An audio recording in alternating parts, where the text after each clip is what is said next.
ई कवन तोहर चाल पिया रोज रिसियाला, ई कवन तोहर चाल पिया रोज रिसियाला।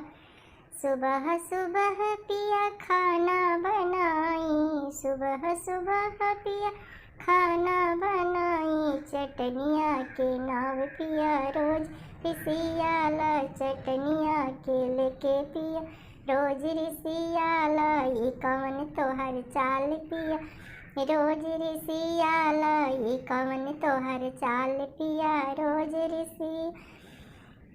जेठ दोपहरिया में कपड़ा सुखाई, कपड़ा सुखा के पिया तह लगाई।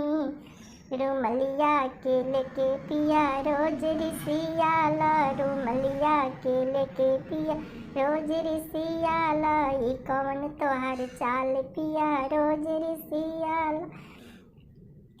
रोज राती के पिया देहिया दबाई, देहिया दबा के पिया तेलवा लगाई।